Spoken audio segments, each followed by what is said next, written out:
Good afternoon, my name is Sally Lanigan, and today I'm going to speak to you about my horse Zumi. You can see him in these photographs here. Zumi is a stubborn, strong-willed animal that never gave up his fight to live through all of the challenges that he faced in his life. As Kathy Stevens stated in her eloquent introduction to Where the Blind Horse Sings, it's every time I enter the barn, a love so palpable that I often feel my heart explode. In this speech, I plan on celebrating a significant event in Zumi's life and in mine, the loss of his vision. Like many stories, we should start at the beginning. I met Zumi when I was 13 years old through the window of my mother's car. I saw him and it was instant love. At the age of 13, I knew that I had to have him, and only him, and I wouldn't take no for an answer. Thankfully, I guess, Zumi was facing a lawsuit because he had thrown too many Boy Scouts. And so he threw the wrong scout. It was a lawyer's son, and the Boy Scouts of America had to get rid of him. So he came home with me that day.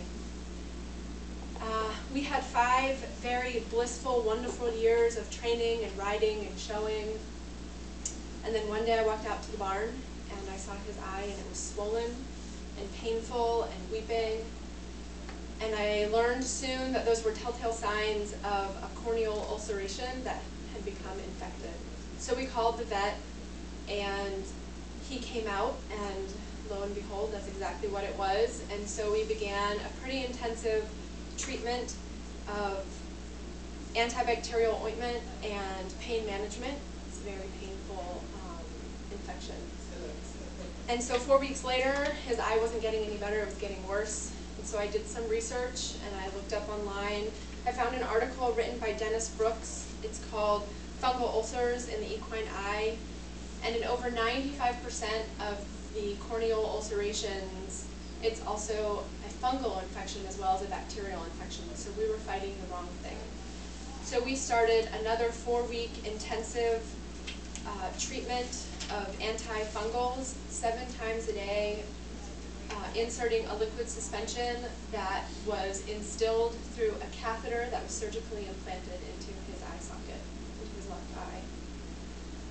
I looked up what the suspension was online, of course, wanting to be the diligent horse owner, and found that it was miconazole and natamycin.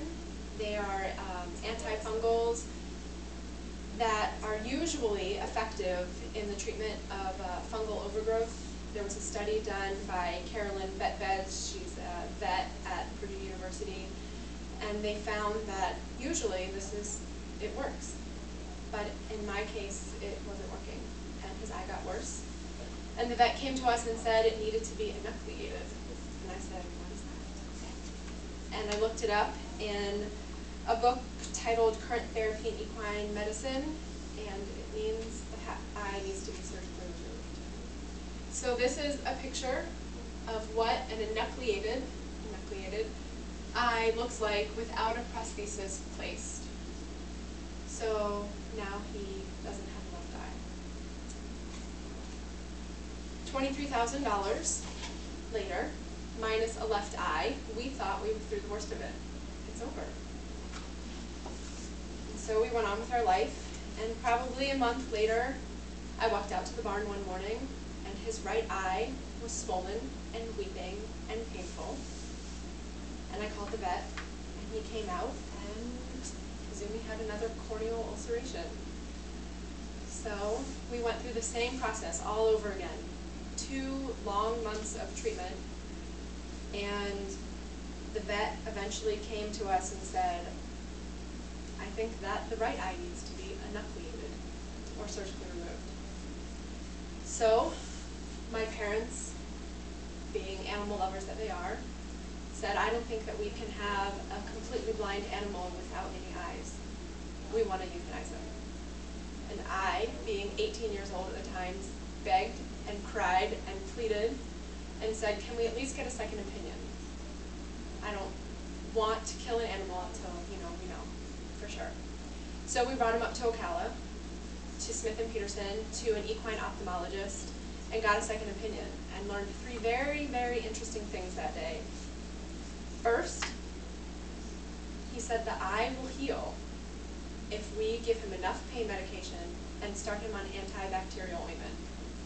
Second, we were only treating half the problem, the fungus. We had stopped the bacterial treatment, and so the eye wasn't healing. And third, if we had brought Zumi to him when he still had his left eye in place, he could have saved the left eye. We didn't have to take it out surgically. So 6 months after the whole ordeal began, Zumi's remaining eye has finally healed, and he is almost completely blind. So now, 7 years after the start of all of this, he's 23 years old.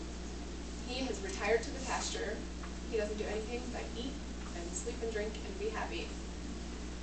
So I learned a very, very important life lesson that day. Always get a second opinion. Do not blindly trust whatever your vet or doctor tells you. And so to this day, I live and breathe by that. So thank you very much for letting me share the challenge and life lesson that Zumi and I faced 7 long years ago.